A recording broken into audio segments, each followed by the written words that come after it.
The Greater West Bloomfield community recently joined together at Abbott Middle School for the first annual State of the Communities, providing residents with an overview of the present state and future of our community. Presenting the state of the City of Sylvan Lake, Mayor Aron Lorenz.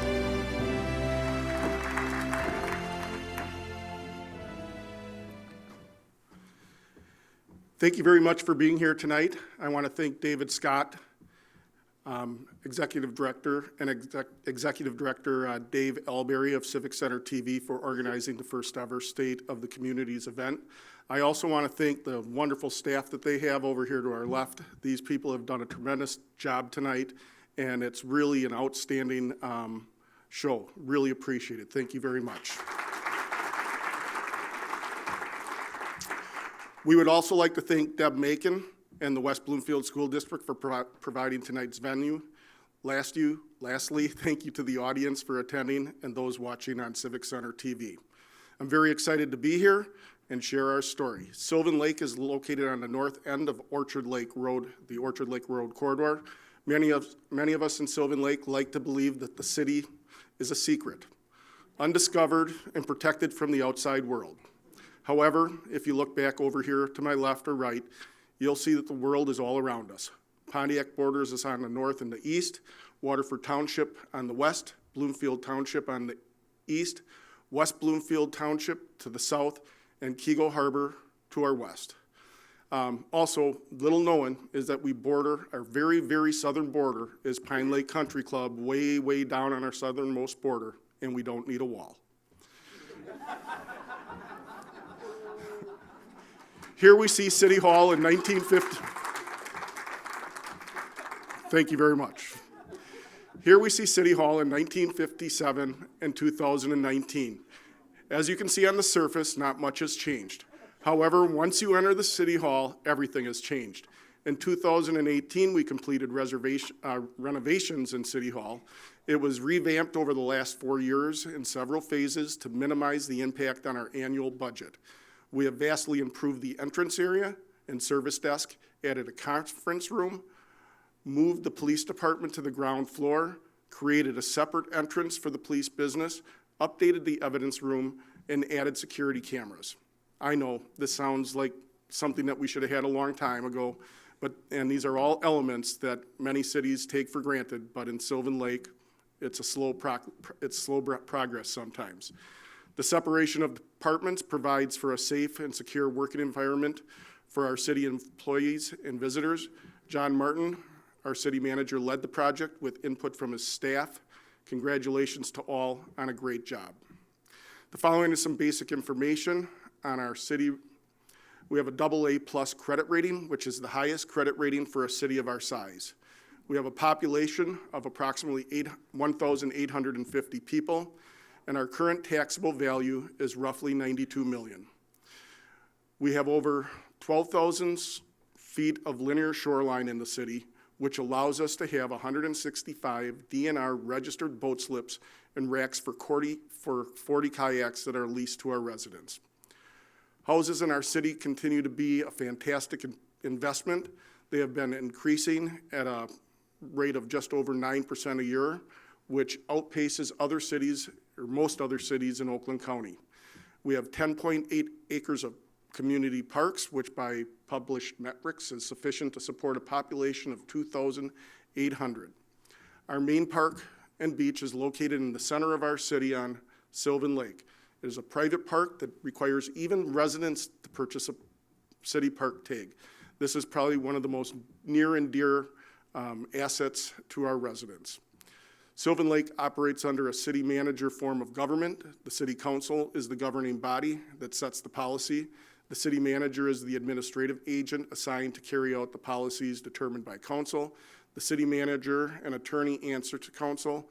All the other employees report to the city manager or department head.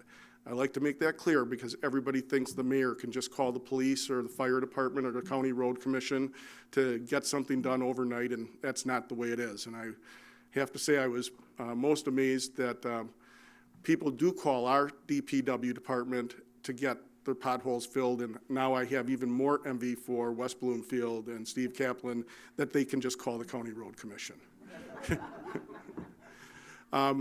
We do have our own police department and DPW, which operates with about 10 full-time employees. In November of 2018, there was a millage question on the ballot to amend our city charter. The proposal rolled 2 renewable millages into 1 10-year renewable millage. As most of us know by now, these millages are commonly referred to Headley rollbacks. For those not familiar with the subject, when home prices appreciate, our millage rates are forced down, which limits our growth. Only physical improvements to existing structures or new developments bring significant additional tax revenue to the city. The proposal passed 61% to 39%. We thank the voters for their wisdom in passing the charter amendment. Like most cities, we make future projections of revenue and expenses. Currently, we project the future condition of our city using a 10-year rolling budget. As evidenced by our AA+ bond rating, the healthy general fund balance, we are currently in excellent financial condition. However, we know our millage rate will be forced down by the Headley Amendment again, and expenses will rise due to inflationary pressures and new regulations enacted by various government bodies, the latter possibly being the more onerous. Although many of our residents indicate they will vote through a millage to keep the city the same, it is your elected officials and city managers' fiduciary responsibility to plan for the future. What if the day comes when the residents say no to our renewable millage or a necessary additional millage? There's a chance city officials will be told you should have added revenue when you had a chance.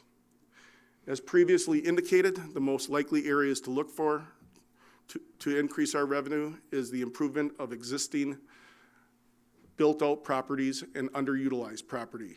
Our most likely area to gain revenue comes from our residential and commercial property owners upgrading or replacing their property. Based on past history, we might increase our taxable value by $1 million in any given year.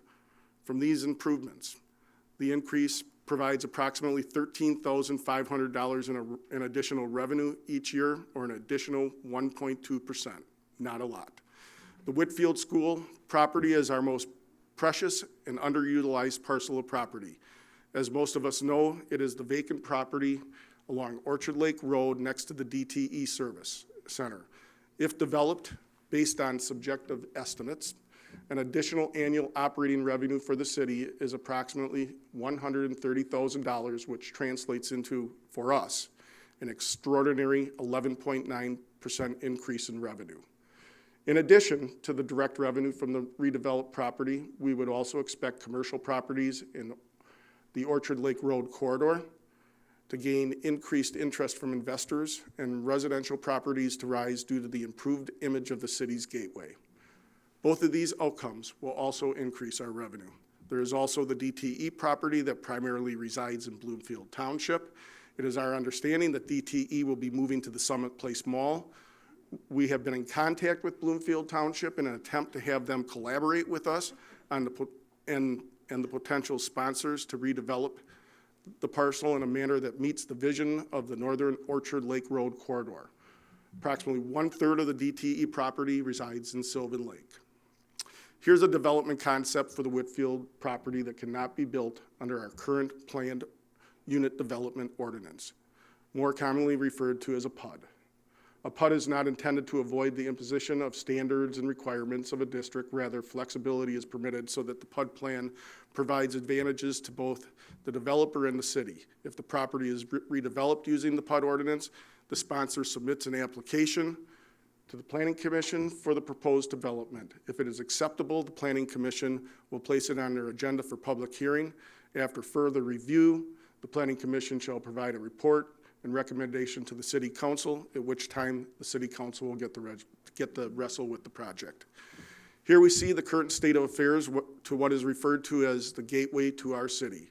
On April 2nd, Planning Commission will again review the PUD ordinance to consider changes. There are 3 sections of the ordinance being considered: the multifamily number of dwellings per acre and dimensional parking language. Our residents are very passionate about the small town feel of Sylvan Lake and have been heard regarding the potential changes to our PUD ordinance.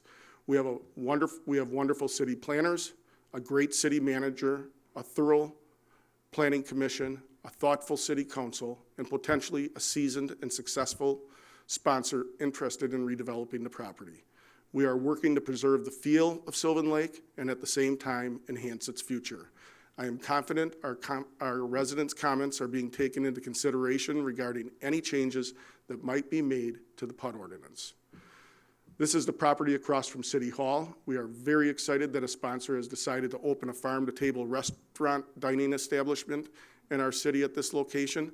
I believe it is going to be called the Sylvan Table.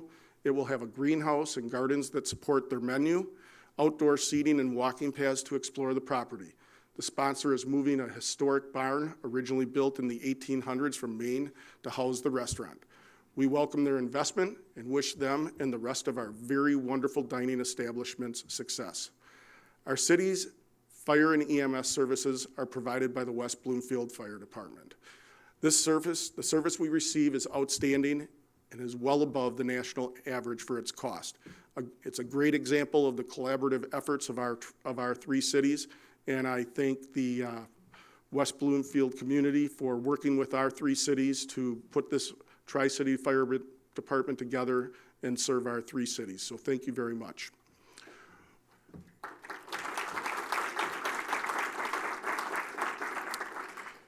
This is a little bit of therapy for me, maybe. What is not fair is that we split the cost of this service equally among three cities. Taxes collected for this service are typically based on property values.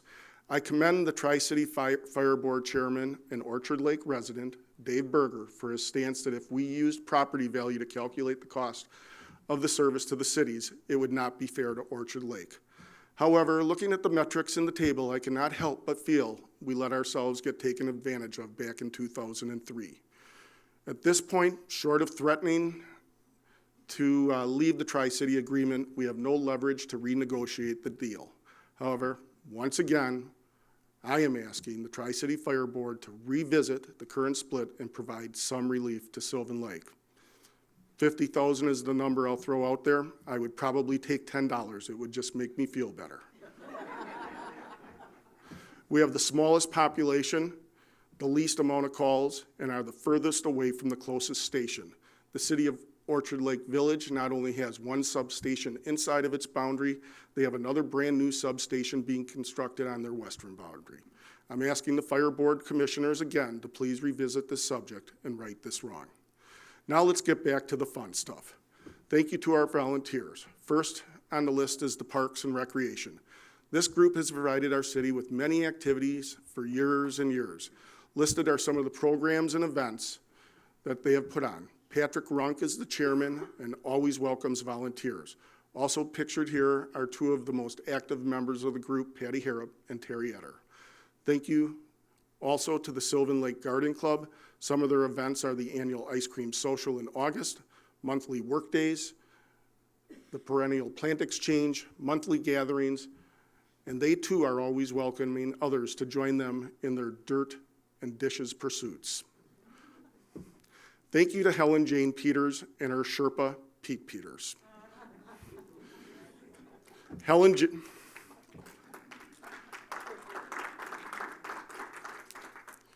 As many of you know, Helen Jane has documented a treasure trove of historical events and documents and has been invaluable to our city as a historian. Her accomplishments are too many to mention. One of her more recent efforts has been the storyboards located around the area. Thank you, Helen Jane, and all of those that help you. Thank you to Jim Smith and his team for organizing an excellent Memorial Day parade and service to recognize the men and women that gave their lives for our freedom.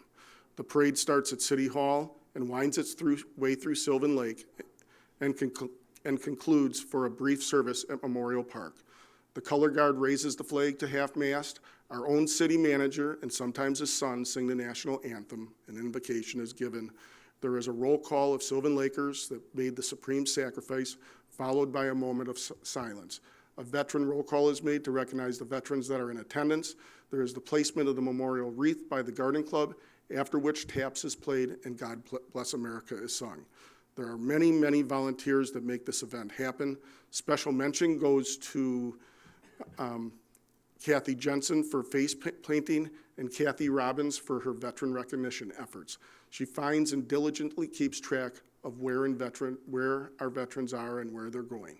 And finally, thank you to John Martin for his musical talents.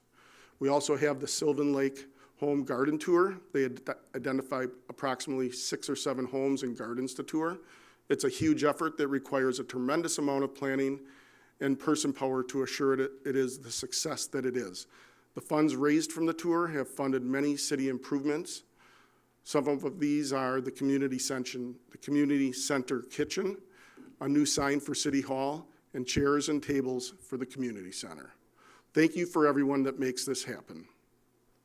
John Martin, thank you to John Martin, City Manager and Public Works Manager. Great job filling 2 roles and maintaining your sanity while helping volunteers and mentoring various boards and City Council. Denise Dryden, thank you to Denise Dryden, Treasurer and City Clerk, another longtime employee doing 2 jobs to help minimize the cost structure in Sylvan Lake. Thank you to the Police Department. We're extremely pleased that the voters continue to support funding to maintain an independent police department. You're doing a great job. The support you have received from voters is evidence of your fantastic work.